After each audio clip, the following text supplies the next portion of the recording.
નવસારી મનપાના નવનિયુક્ત મેયર સત્તામાં આવતા જ એક્શન મોડમાં આવ્યા। જનતાની ચૂંટાયેલી પાકે ચાર સંભાળતાની સાથે લોકોના પ્રશ્નોના નિરાકરણ લાવવાના પ્રયાસોમાં લાગી છે।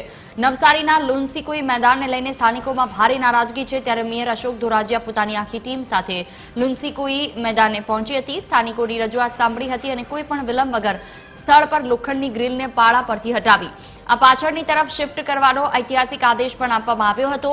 મેયરના આ આકરા અને ત્વરિત વલણથી સ્થાનિકોમાં ખુશીનો માહોલ જોવા મળ્યો। આ જે લુન્સીકુઈનું મેદાન છે એ નવસારી શહેરીજનોનું હાર્ટ છે, અને ક્યારેય છંછેડવાની કોઈ પ્રયત્ન ન કરવો અને કંઈ પણ સુધારો કરવો હોય તો અમારા બધા લોકોને વિશ્વાસમાં લઈને કરવો, એવી અમે આજે એમને જણાવ્યું છે। ને હવે આવનારા દિવસોમાં ઝાડ પણ જળવાશે, વડીલોને અંદર સેફટી સાથે ચાલવાનું પણ મળશે, દોડનારા છોકરાઓને દોડવાનો સિન્થેટિક ટ્રેક મળશે, અને ક્રિકેટ રમનારા લોકોને પોતાનું જે પ્રમાણમાં સાઈઝ પ્રમાણનું મેદાન જોઈએ